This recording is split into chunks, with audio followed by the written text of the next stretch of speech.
Hello, church. Today we're starting a new series called Who Am I Becoming? This is the question that's going to drive us for the next 6 weeks. The whole series is about how our beliefs and our attitudes and our culture and our environment and our possessions and our relationships and all of these things come together to form us one way or the other. They form who we're becoming as people. Now, this series, especially this message today, is going to be more of teaching rather than preaching. And there's some reason behind this, that in this series, I don't care so much that you're inspired, although I hope I'm not boring. I want you, though, specifically to learn content and then do something with it.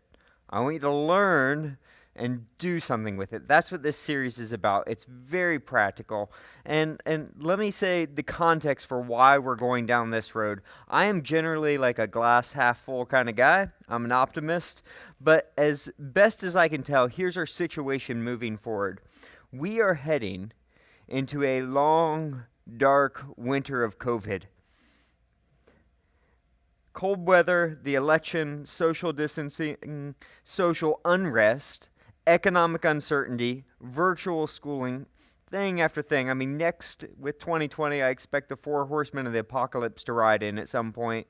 We are cumulatively being hard pressed by this, and some of us are worn very, very thin. And yet, I want to recognize that as we head into this difficult season in front of us, that this is also an opportunity. God seems to enjoy, He seems to delight in sending us through hard times and using those for His glory, that He a lot of times takes the hardest things to deepen us in ways that we could never be deepened if we hadn't gone through them. So I've been praying with the staff and the elders, looking ahead towards this winter, and we feel that now, right now, is the time to lean hard into God and to one another. Now is the time to not just prepare for what's coming, but to ask God to grow us deep. That the prayer is that when we look back on this time in 5-10 years, we will look back on this season not just as an intense season that we survived, but an intense season of spiritual growth. That we would look back on this season as a time that God grew us close to Him, close to one another, and actually changed our lives for the better. That's what we're looking for. So, if you're hearing this right now and you're thinking, yes, I want that, I want deep change in my life, I want to use this opportunity where my life's been totally thrown up in the air by this pandemic and all the things going on, I want to use this time to reshape the direction of my life, who I'm becoming. If that's you, you're going to have to do more than just listen to this sermon series, though. We have a series of resources that will help you move from like good intentions to a plan of action during these next 6 weeks. And this week, I want to emphasize 3 things. The first is as you come into this series, either after this message or pause this right now and do this, I want you to sit and ask God, what's 1 or 2 areas, God, that you want me to focus on? Maybe their attitudes or underlying beliefs or doubts or fears or anxieties or struggles or relationships. What are 1 or 2 areas, God, that you want me to focus on these next 6 weeks?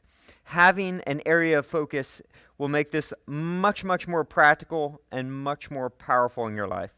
The second thing is download our spiritual growth plan. There's a link in the description. You can also find it on our website under this sermon series.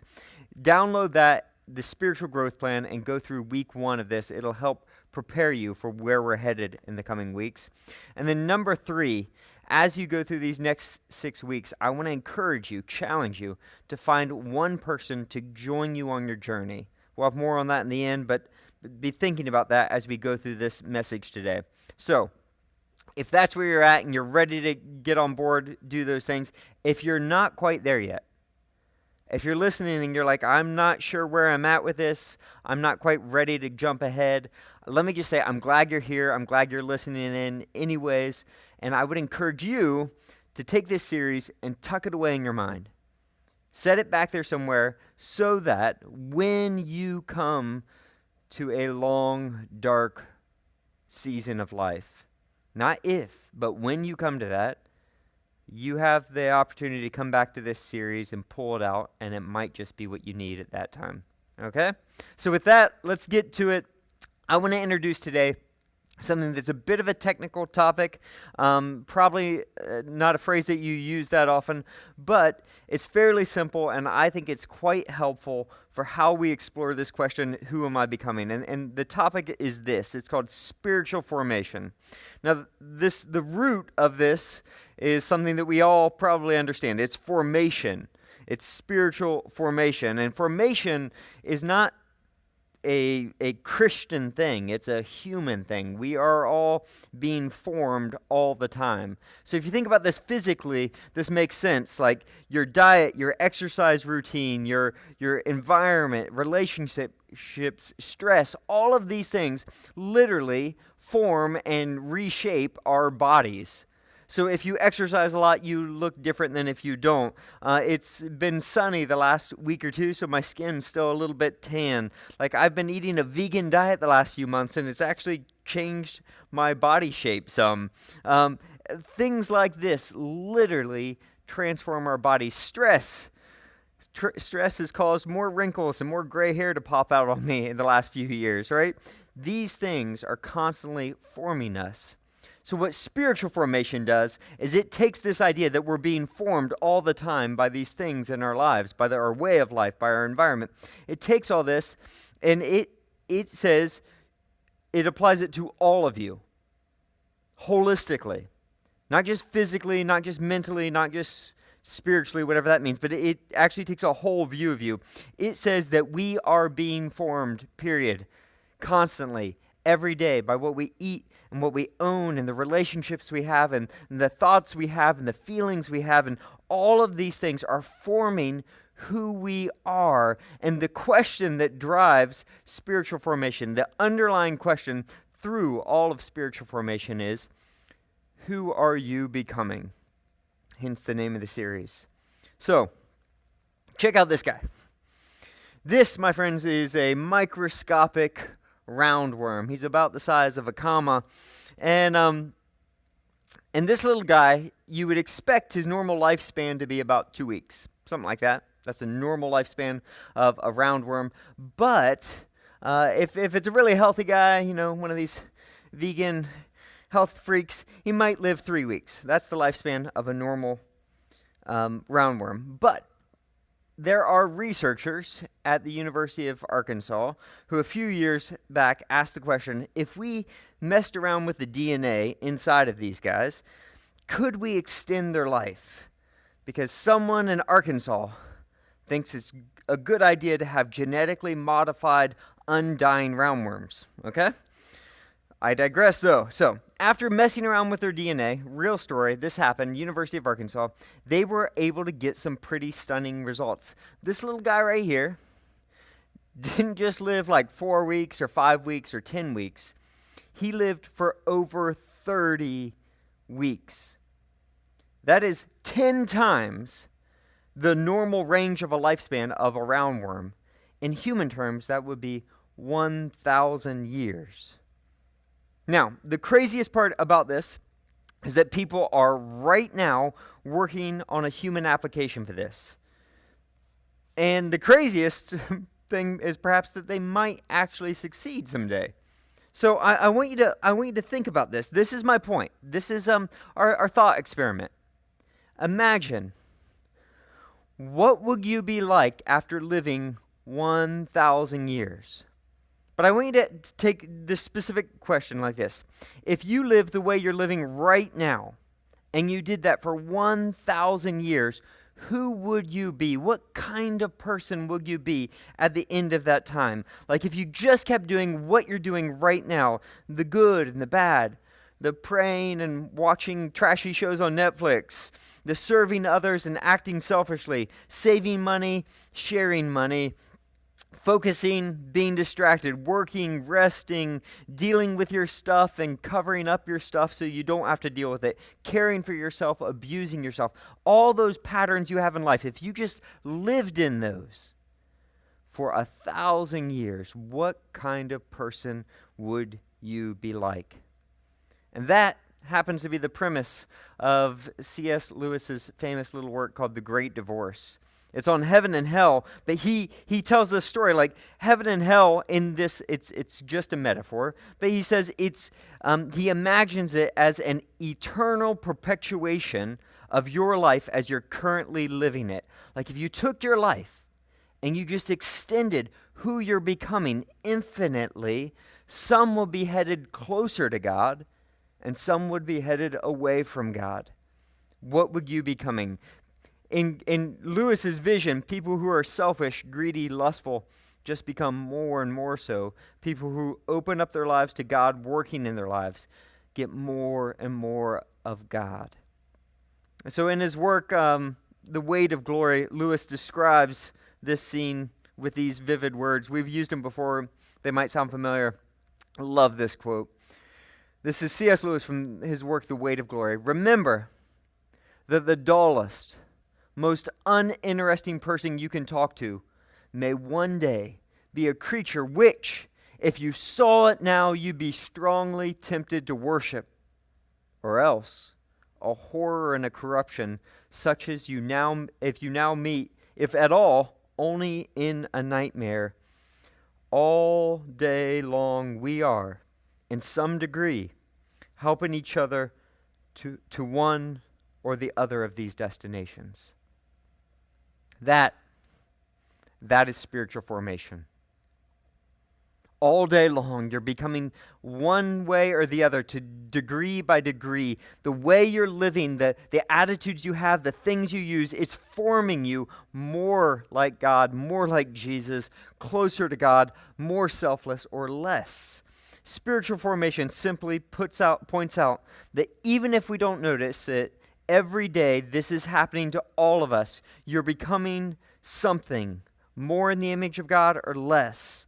All day long, we are in some degree helping each other to one or the other of these destinations. Now, let me clarify something here. When we talk about spiritual formation, though, spiritual gets a lot of bad rap in our world today. So let me tweak this out. We're not saying that we ignore the physical and the external. I hope you hear this in my language already. But we're using spiritual in an inclusive manner. Things in which the Spirit has emphasis on. So the Spirit of God it affects everything in this world in biblical language. So spiritual refers to everything that makes you, you, when we talk about spiritual formation. It's especially the part that we can't see, but it includes all of you. So spiritual formation is about everything that makes you, you. And if you ignore any aspect of what makes you, you do it to your peril.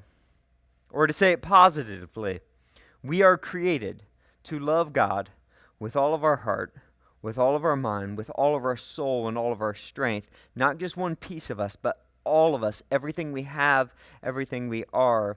So in order to get an accurate picture from the starting point of where we're headed with this spiritual direction, we do have to understand, before we can answer who are you becoming, we have to understand who are you? Like, what makes you, you? I've done this at length elsewhere, but let's review quickly. This is what I call a basic anatomy of the soul. Like, what makes you, you? And let me just sketch this out real quickly so we're talking about the same thing as we head into this. So the first thing that makes you, you, we would call a social context. A social context. Before you're anything else, from birth, you are a son, you're a daughter, you're a brother, you're a sister, you're related, you're a cousin. You are born into this world in a network of relationships that give you identity. That's who you are. And as you grow, that only gets more and more complex. It's impossible to figure out who you are in isolation. You are fundamentally social. All of us are by nature. But that's not just what makes you you. We know that you are also born with a body. So, by that I literally mean your body. I mean brains and guts and hands and feet and tongues and stuff like this. And we must take this seriously. When we talk about spiritual formation, we must take our bodies seriously. Like genetic predispositions, chemical balances and imbalances, gender, what you eat, how much you sleep. I mean, things like that. They shape who we're becoming. They shape our attitudes, our thoughts. They shape our bodies. They shape who you're becoming. And then within the body, we would have these three inner areas. The first one that we would all recognize is often referred to as the mind. The mind. In biblical language, mind and heart is often one and the same thing. What we usually mean by this is your capacity to think, to be self-aware, to imagine. Now, when I talk about your mind in this context, I'm not talking about some modernistic concept of mind, and I'm not talking about the philosophical definition of mind. I'm really just talking about your storytelling and mental map, to use the psychological term. I'm not talking about logical proofs. I'm not talking about the database of facts that you have in your head so much as the fact that we all think and live in stories, in narratives. We all use stories to make sense of who am I, what's my purpose, why do I do this, who am I, what do I mean, what's my identity, your worldview.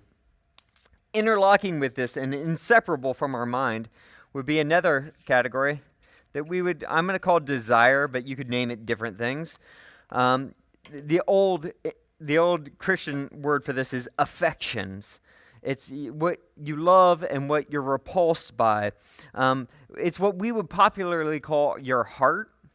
Sometimes the capacity to feel, like empathy, compassion, wonder, delight, hatred, anger, loneliness, that whole spectrum of things that you feel that you're repulsed by, you love, your likes, dislikes. And then the last one that I would put inside of here, we would usually call your will. So by the Bible sometimes refers to this as your spirit. It's the capacity to make things happen that would not happen on their own. So the will, it sits at the intersection of like freedom and creativity. It's usually referred to as choice or free will. Now this, when you take all of these things, your relationships, your social context, your body, your mind, your desires, your will, and you put all of this is what the scriptures, all of this together refers to not just as a human, but as a soul. So when we talk about spiritual formation, we are talking about the soul. Who are you becoming? All of these different aspects. Now here's the problem specifically. When people try to change their behaviors or try to change a piece of them or try to change their attitudes, what they'll do usually when they look at this, and people generally, whether you know this or not, you have this general understanding of yourself. So people will come to it and say like, I've got a problem. So here's what I'm going to do. I'm going to use my will and I'm going to try harder and I'm going to fix that. But it doesn't work. And then they're like, no, I'm going to read a book. I'm going to change the way I'm thinking in my mind. I'm going to do that. Or desires. I'm going to have this big emotional experience, and that's going to change everything. Or their body. If I just took a pill, that would solve my problems. Or social. If I just had new friends. If I just wasn't around those people. If I just had a different family. If I just changed those things. And there's nothing wrong with any of those things I just said. But the problem is that if you only take one piece of this and try to change your whole soul, it generally fails. Spiritual formation declares, if you want to experience real transformation in your soul, you need to take every aspect of what makes you seriously. All of you has to be changed if you want to transform your soul. Now, let's apply this. We already said everybody's being formed intentionally or unintentionally, but let's sketch like how would you take this and transform transform this over space and time? Like, what does it look like? Now, I'm going to introduce to you a model that I first learned about from a guy named James Bryan Smith. I heard it at a conference years ago. You can find it in his book, The Good and Beautiful God. Worth checking out. So anyways, I'm going to line up those things about all the pieces of your soul and how that's transformed using his model. And the first thing he would say, how change happens, how formation and humans happen, intentionally or unintentionally. What forms us, as he would say, there's an environment.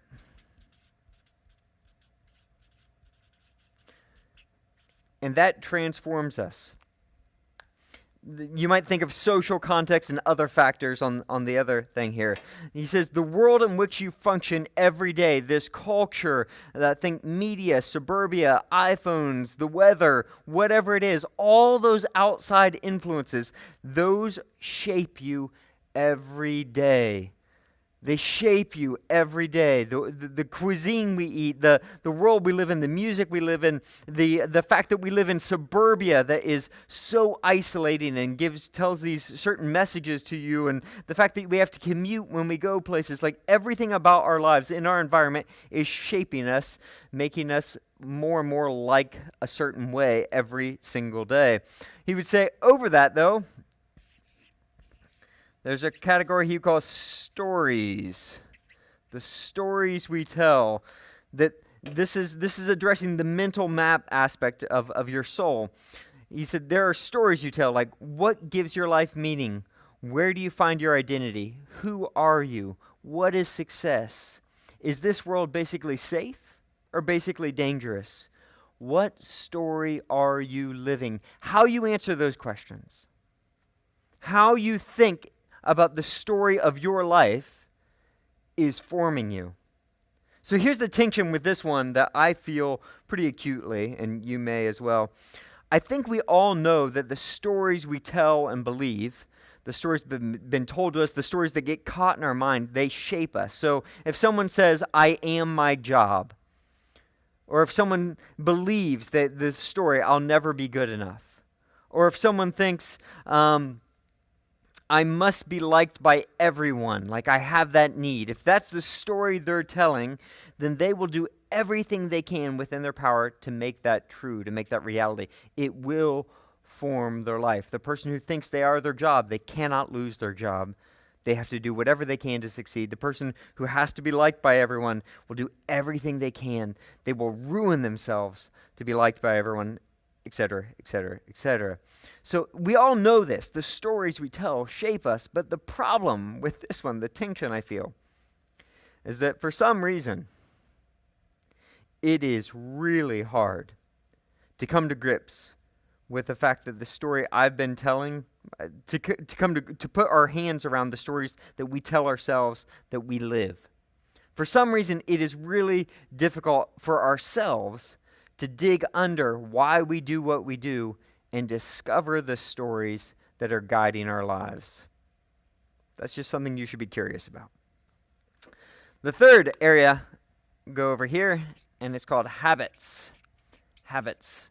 We all know that the things that you do unthinkingly over and over and over again, whether it's brushing your teeth or hopping in the car, flipping on the radio, or whatever you do over and over and over again without thinking about it, the patterns of your life, they are shaping who you're becoming.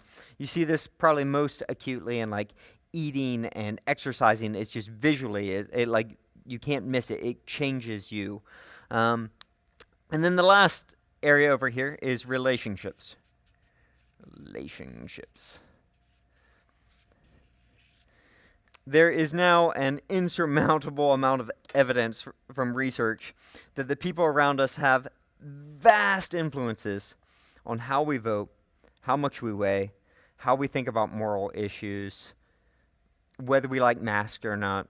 I mean, it's relationships form us in so many ways. So this is the basic model of like, these are the things that are forming us all the time, according to James Bryan Smith and according to just common sense here. These are all what we would call high control areas, meaning these are areas that you can discover, you can look at, and you can, in some sense, opt out of or change in some ways. They might be hard, like stories might be hard to change, but you can discover what stories you're telling yourself and combat those. You can change your habits, you can change relationships in your environment, but there's also an area underneath here that we would like to point out, and that is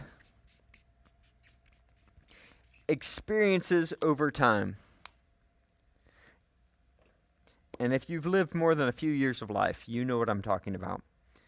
For good or for bad, those tragedies and those highlights in life, those moments so form us, who we are, who we're becoming. You have little control over them, but they form you.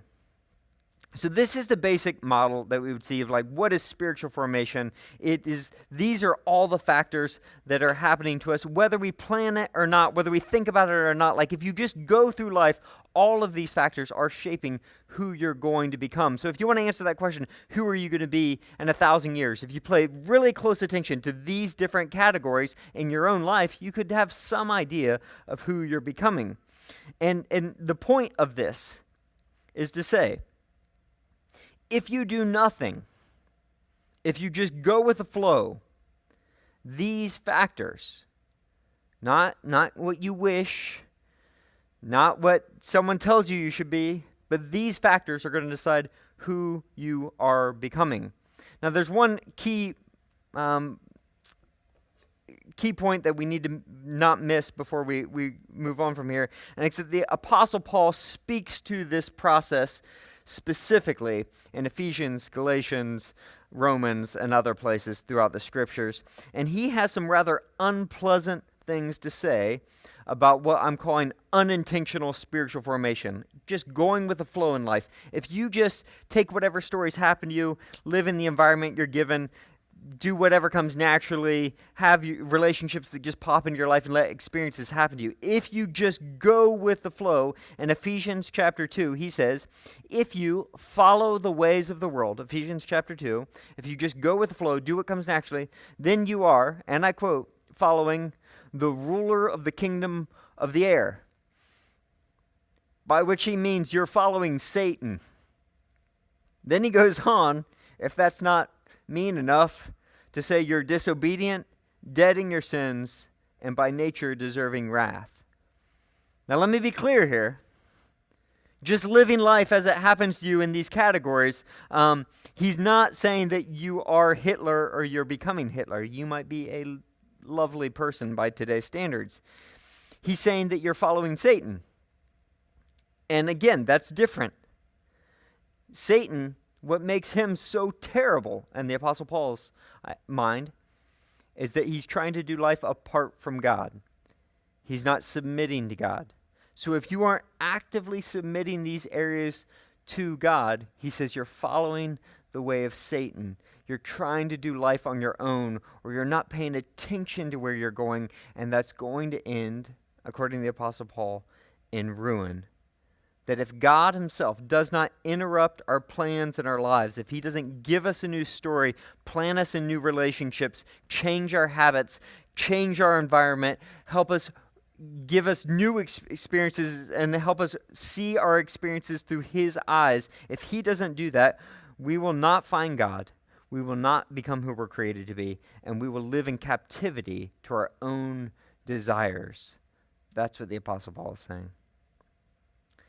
So, intentional spiritual formation is the attempt to not just go with the flow.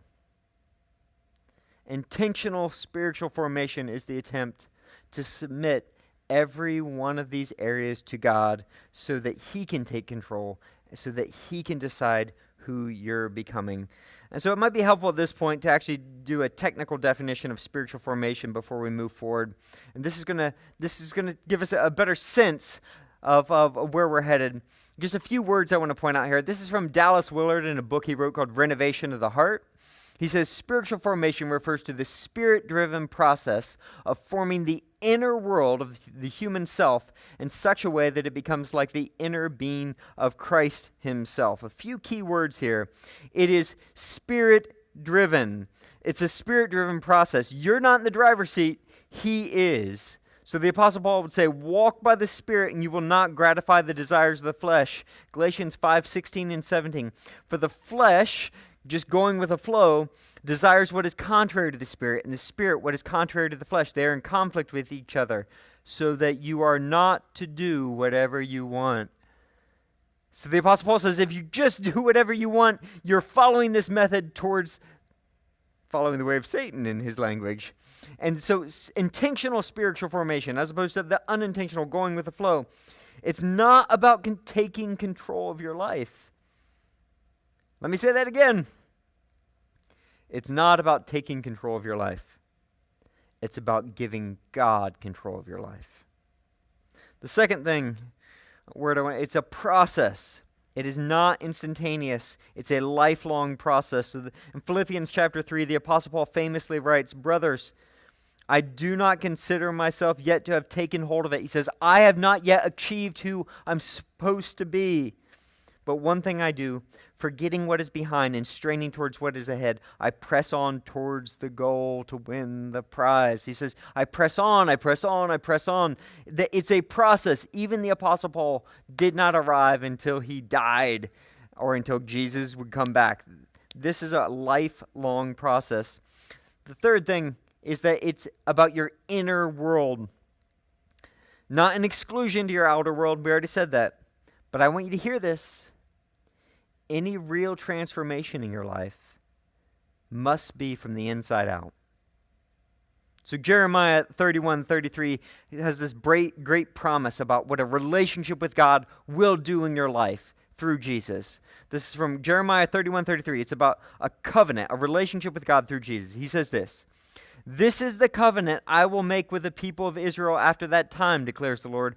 I will put my law in their minds and write it on their hearts. I will be their God and they will be my people. That his law, his way of life, his way of doing things, his stories, he's going to write it on our minds and on our hearts. He's going to change us from the inside out. The behavior modification is not enough. So, the illustration I love to use on this is if you take an alcoholic and you lock him up in a rehab center and he hasn't had a drink in a month, but the only reason he hasn't had a drink is because he's locked up. Is that person changed? Is that person free? And the answer is no. That freedom, beauty, justice, love, the life of Jesus, it cannot be mandated. It cannot be externally forced on someone. It requires an internal change, a heart change from the inside out. God has to write it on our minds and on our hearts and change us from the inside out. And the last thing is that we become like the inner being of Christ himself, that spiritual formation fundamentally is about Jesus. He's the goal. So Galatians chapter 4, the Apostle Paul writes, I am in the pains of childbirth until what? Until Christ is formed in you.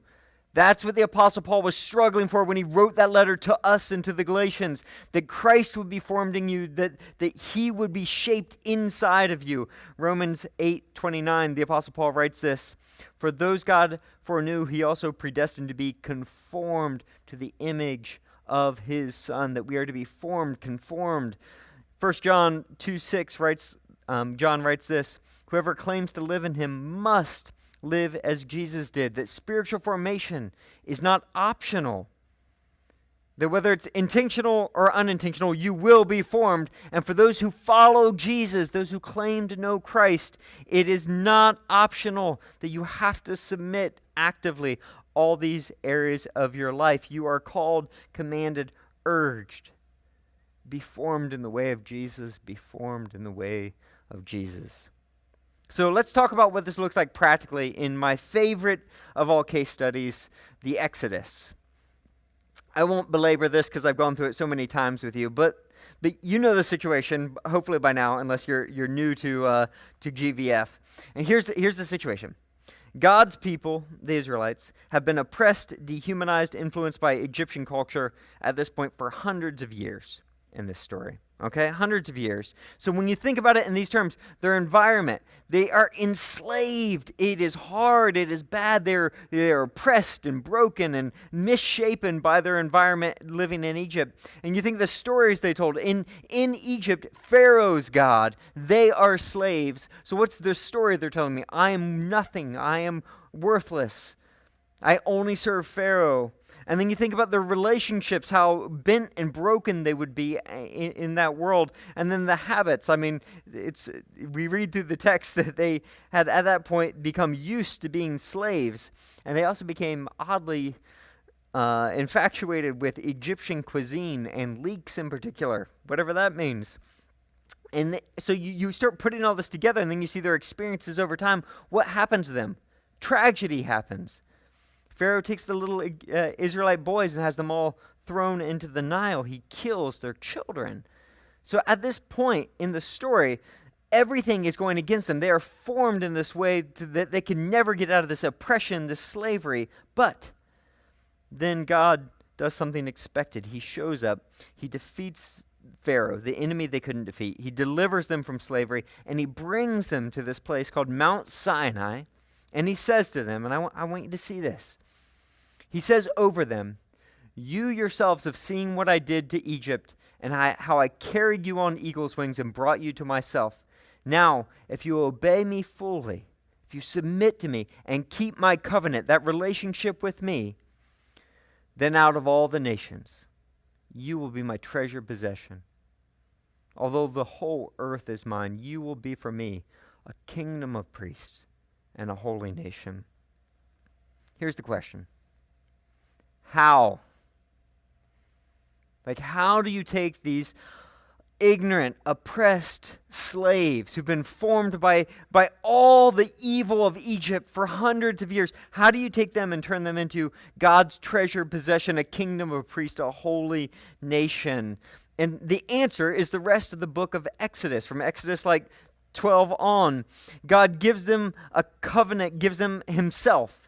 At Mount Sinai in Exodus 19 here, he gives them a relationship called a covenant. And this has a huge implication that is going to then run through the rest of scriptures.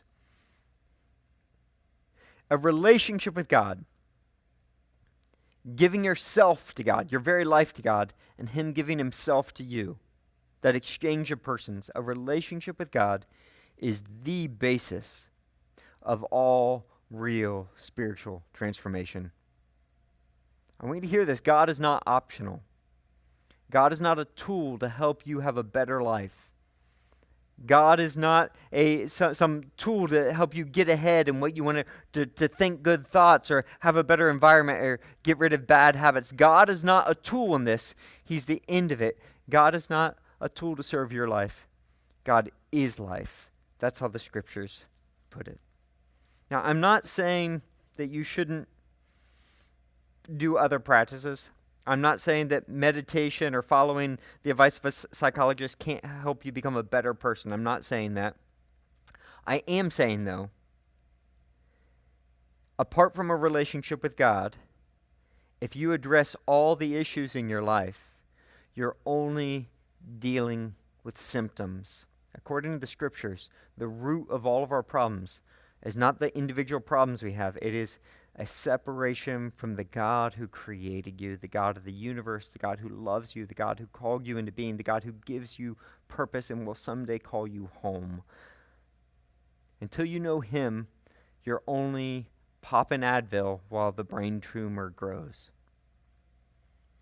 So, how do we change? Let's chart out the rest of the book of Exodus here, following this. So it begins in the book of Exodus with a relationship with God is going to transform this whole thing.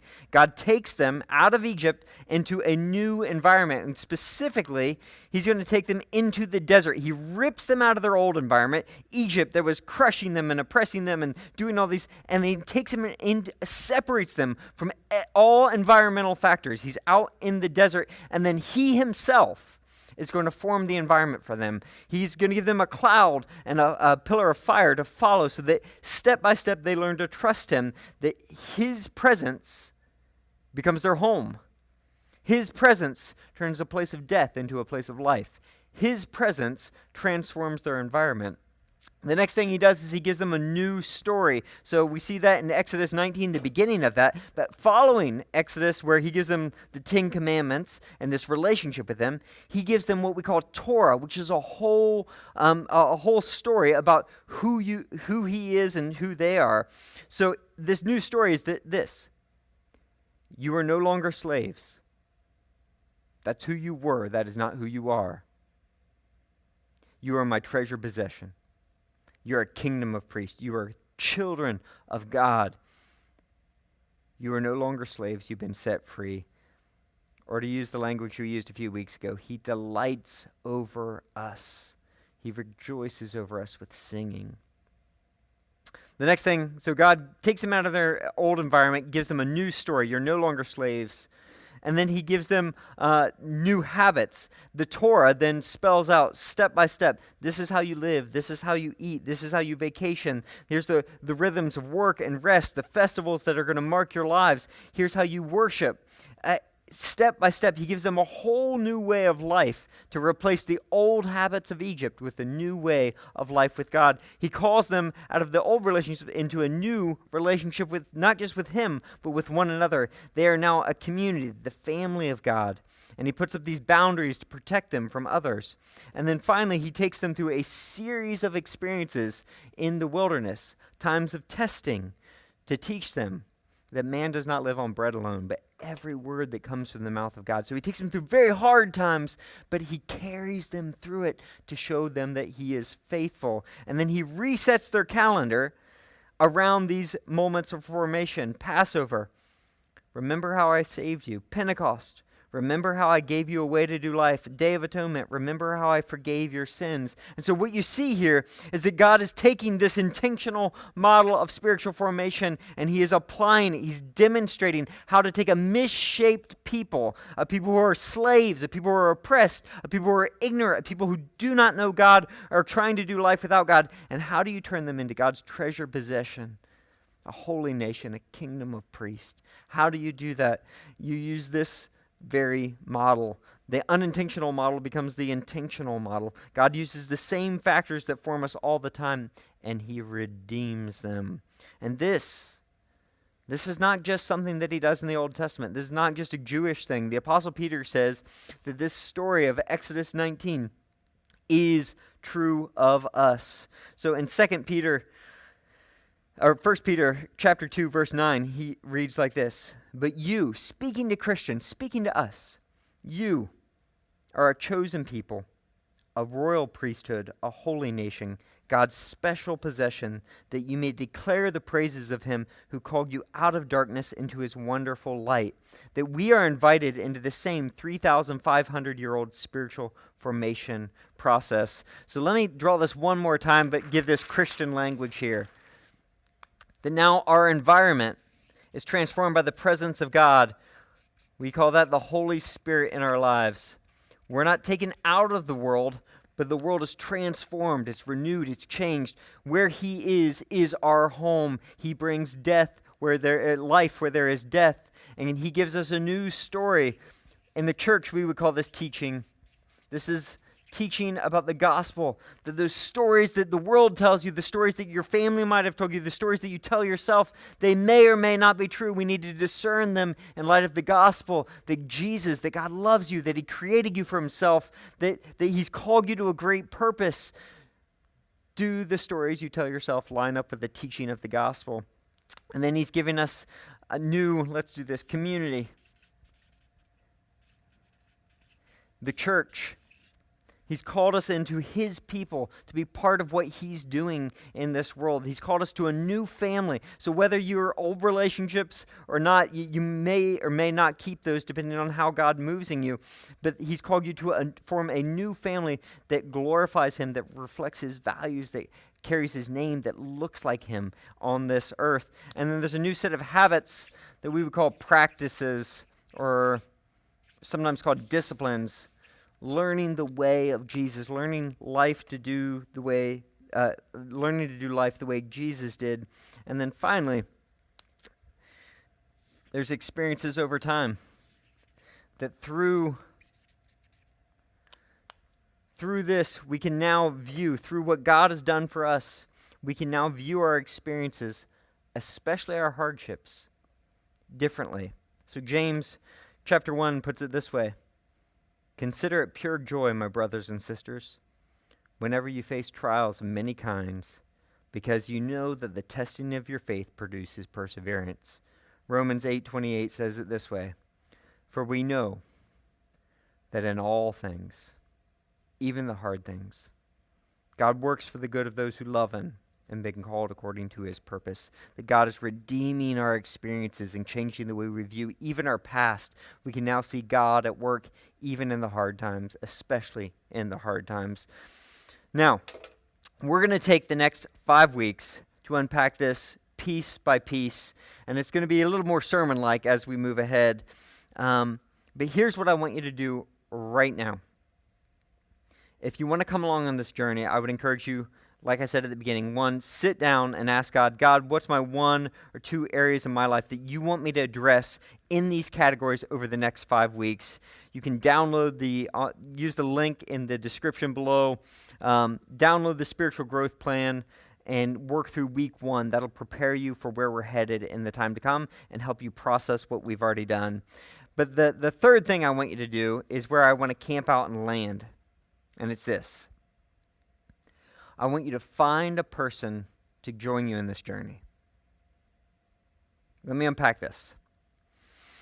For this sermon series, for the next 6 weeks, I want to urge you to find at least one other person to connect with weekly to help each other grow in this journey in Christ-likeness by asking each other intentional questions. So this is like a running partner, or a workout partner, or accountability partner, or some type of companion, whatever language you feel comfortable with. It's 2 people headed in the same direction, spurring each other on. So if we, as a church, hope to not just survive this winter, but to grow deep, we have to lean hard into God and into one another. We need one another. And this winter could be extraordinarily isolating. So we would love to see hundreds of these connections formed. Here's specifically what we're asking. We're asking every single person at GVF to find one other person who is able and willing to connect with you every week for 6 weeks. It's just 6 times over the next 6 weeks. And when you meet or talk or connect, specifically, we're encouraging you to walk, text, talk, whatever form works for you. Find a way to connect in a space that's most comfortable for you to share your life and share openly. Doesn't have to take long. This might be a 15-minute conversation, might be half an hour. It's really up to you. And then when you get together, when you connect with that other person once a week, ask the questions that we're going to give you and be real. The questions are in the link below. They're also on our website. But it's a really simple script to follow of up, in, out. There's a question about how are things with God, a question about how are you really doing, and out, a question about how you are how are things with others, how's your relationship with other people. You can find these resources and details in the link below and on the sermon page. But church, listen to me here. I hope you learned something from this time. I hope some of this gave you some categories to think about as we move ahead. Now do something with it.